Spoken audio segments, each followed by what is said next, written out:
Todos nós já tivemos aquele amigo que, às vezes, por uma situação ou outra, uma questão de necessidade, ele fala assim: pô, meu amigo, você tem como me emprestar um dinheiro? Aí você fala: pô, cara, claro, toma aqui 50, 100, 150, 200 reais, 100 reais.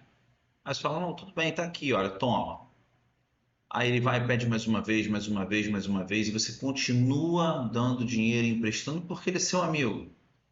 Só que chega uma hora que você começa a ver que ele, pô, ele tá te devendo, mas ele tá vivendo uma vidão. Tá viajando, carro novo, poxa, toda hora com um celular novo. Aí você fala, pô, peraí, cara. Você tá me devendo e tá vivendo uma maior vidão. Por que você não me paga? Aí ele fala, não, meu amigo, calma, eu vou te pagar. Vou te pagar, eu te pago até juros. Aí você fala, ó, tudo bem, beleza, ok. E nisso ele vai ganhando tempo. Ganhando tempo, ganhando tempo, ganhando tempo. E aí chega uma hora que você fala, olha, peraí, ou você faz e cumpre sua responsabilidade comigo, ou eu vou parar de te emprestar dinheiro, ou eu vou, né, tomar uma atitude mais séria. Seja como for, essa analogia me traz essa notícia aqui. Haddad ratificou que vai continuar perseguindo meta de déficit zero em 2024, diz Lira. E como eu sempre falo, o governo não gera riqueza. Quem gera riqueza é o contribuinte. O governo administra a riqueza que provém do contribuinte. Essa riqueza provém através de impostos, de arrecadação. Ah, mas existem empresas públicas, existem outras formas também de arrecadação do governo? Existem, com certeza, sim. Mas a fonte principal são os impostos. Beleza. Essas notícias, assim, na minha opinião, são grandes cortinas de fumaça. Isso é o governo, através da mídia, falando assim: não, pessoal, olha só, calma, tá tudo bem. As nossas contas vão fechar. Eu vou continuar gastando um monte, vou continuar vivendo uma vidão, porque eu não vejo notícias de que o governo está cortando despesas, pelo menos não despesas que são importantes. Não sei quantos ministérios, gastos, viagens adoidado, mas a fome arrecadatória a gente vê nitidamente que está cada vez maior. O governo cada vez mais amplia as suas possibilidades de arrecadação. Começa a taxar todas as operações na sociedade, das menores às maiores, e assim sucessivamente. Como eu falei, essas notícias aqui são simplesmente, na minha opinião, para poder acalmar os contribuintes e os investidores. Fala assim, pessoal, olha só, continua investindo aqui, continua mandando dinheiro para a gente, porque nós vamos ser responsáveis, tá? A gente vai fazer as contas zerarem. Como a analogia do amigo, ele vai falar, a partir do momento que você fala para ele, pô, irmão, peraí, você tá me devendo uma grana e você tá, pô, gastando um monte aí, o que que tá acontecendo? Aí ele fala para você, não, calma, meu amigo, eu vou te pagar. Fica tranquilo. É essa notícia aqui. É o governo falando, calma, pessoal, contribuintes, investidores, calma, eu vou pagar todo mundo. Só que como que eu vou fazer isso? Porque eu estou dizendo que eu vou te pagar. Eu estou dizendo que eu vou fechar no zero, que eu vou zerar contigo. Mas ao mesmo tempo eu estou arrecadando tudo possível e imaginário que eu puder. Ou seja, eu pego com uma mão e meio que nem, também não devolvo com a outra. Isso me pego com as duas mãos, porque eu pego dos dois lados. Eu gasto e arrecado. Eu quero tudo para mim. Essa é a sensação que eu tenho quando eu vejo esse tipo de notícia, quando eu vejo esse tipo de atitude do governo. O governo, não me parece que o governo está cortando despesas. Recentemente, e eu digo isso para todos os lados, tá ok? Recentemente, o governo não, os deputados se deram um grande aumento, que na maioria das vezes passa desapercebido, né? Porque no nosso ambiente, a gente já está acostumado a ver isso acontecer. Se deram um grande aumento aos parlamentares, mais que uns 30% de aumento. E as coisas vão só sendo empurradas cada vez mais. E aí o governo fala, não, mas isso é culpa do judiciário, mas é culpa do legislativo, é culpa de fulano, é culpa de ciclano, e fica esse jogo de... E tudo vira uma grande cortina de fumaça. Enquanto isso, quem é mais necessitado, quem tem menos, acaba sofrendo mais com isso. Porque aquele real que vai saindo é muito mais importante para ele do que para quem tem muito. Para quem tem R$ 1.000, é muito tranquilo perder 1, 2, 3, 4, 5 reais. Mas para quem tem R$ 10, se você perder R$ 2, você está perdendo 20% do seu valor. É bem diferente. E não adianta falar assim, ah, não, mas então a gente tem que taxar o cara que tem R$ 1.000. Não adianta.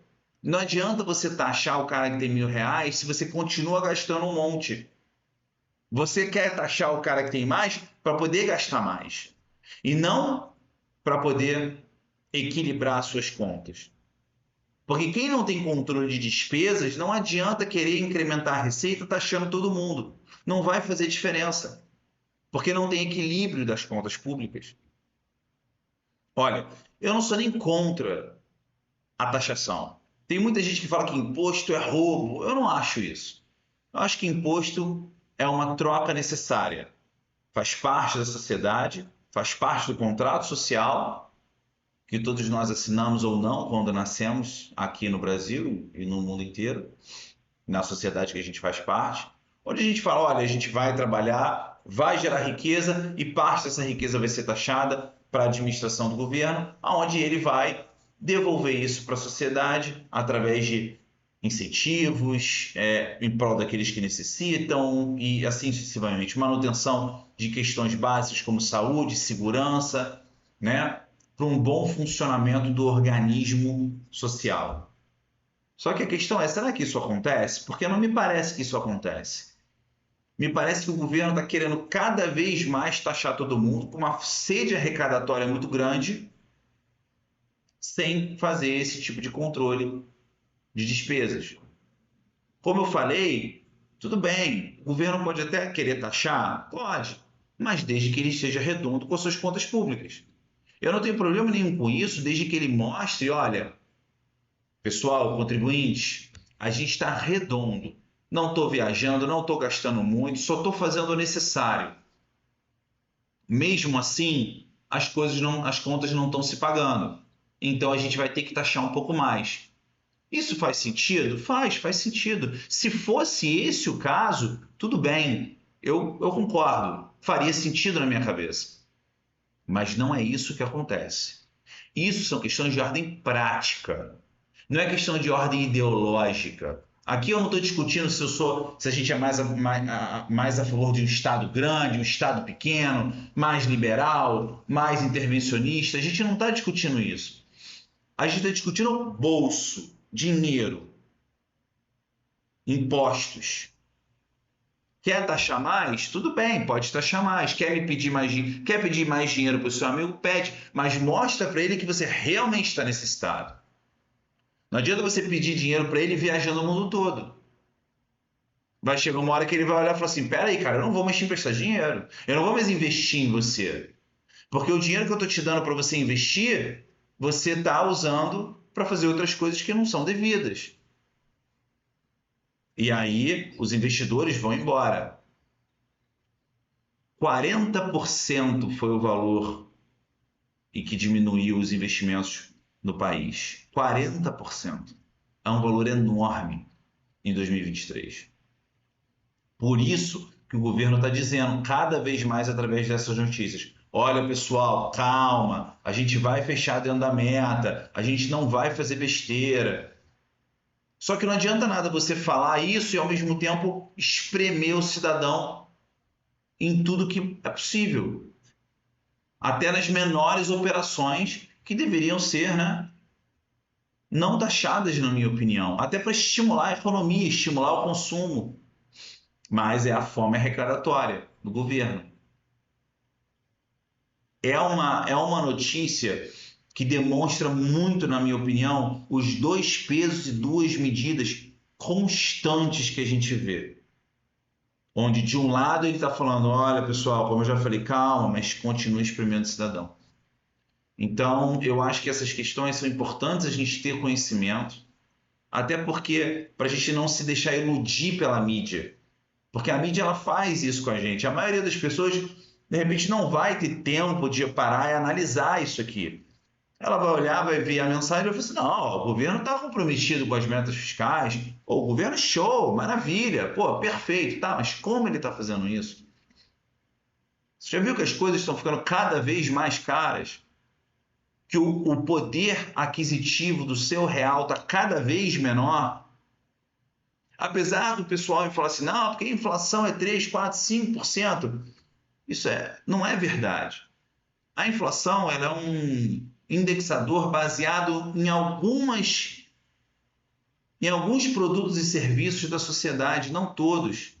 Vocês já viram quanto que a luz subiu?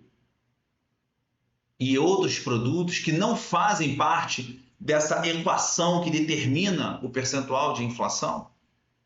A inflação é o maior imposto no dinheiro do contribuinte. É o maior imposto no dinheiro do contribuinte. E é o que mais a gente deveria ter atenção. E eu não falo dessa inflação que a gente vê quando a mídia fala para a gente que é 2, 3, 4, 5, 6, 7%. Não, eu estou falando da inflação real, prática, que você vê quando você vai no mercado, quando você vê quando você vai na farmácia. Essa inflação desses produtos. Porque não é só de arroz e feijão que vive o contribuinte. Existem vários outros produtos que também são necessários. Essa é a realidade. A gente tem alguns até que falam, nossa, é de arroz e feijão e carne que vive o povo brasileiro. É só isso? Só isso? Claro que não. Ninguém vive só disso. Seja como for, eu acho que vale muito a gente trazer isso à consciência, tentar entender essas questões e tentar trazer isso à tona e desmistificar essa cortina de fumaça que a mídia toda hora traz para a gente. Com notícias como essa, tentando apaziguar as pessoas, fazendo uma grande cortina de fumaça na mente de todo mundo. Seja como for, um abraço, até a próxima.